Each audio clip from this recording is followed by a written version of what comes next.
AICC అగ్రనేత రాహుల్ గాంధీ చేపట్టిన voter అధికార యాత్ర జరుగుతుంది. 16 రోజుల పాటు బీహార్లో ఓటర్ అధికార యాత్ర చేపట్టనున్నారు. ఈ ఓటర్ అధికార యాత్రలో బీహార్లోని ఆర్జేడీ అధ్యక్షుడు లాలూ ప్రసాద్ యాదవ్ తో పాటు కీలక నేత తేజస్వి యాదవ్, ఇండియా కూటమి నేతలు పాల్గొన్నారు.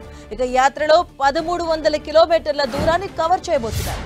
రాహుల్ యాత్ర సెప్టెంబర్ 1న పాట్నాలో జరిగే మహాసభతో ముగుస్తుంది.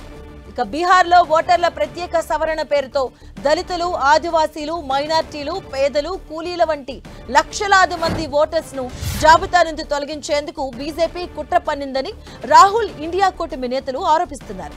ఇవాళ ఓటు హక్కును లాక్కున్నారు. రేపు వారికి ఉచిత ఆహారం, ఇల్లు వంటి ప్రభుత్వ పథకాలలో వాటా నిరాకరిస్తారని రాహుల్ ఆరోపిస్తున్నారు. ఇక బీహార్లో జరుగుతున్న కుట్ర చాలా లోతుగా ఉంది అన్నారు రాహుల్. అందుకే బీహార్ ప్రజలకు వాస్తవాలు తెలిపేందుకు ఓటర్ అధికార యాత్ర చేపడుతున్నామని రాహుల్ గాంధీ అన్నారు.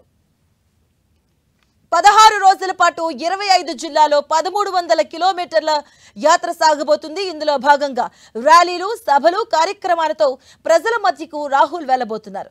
సెప్టెంబర్ 1వ తేదీన పాట్నాలో జరిగే భారీ ర్యాలీతో ఓటర్ అధికార యాత్ర ముగియనుంది.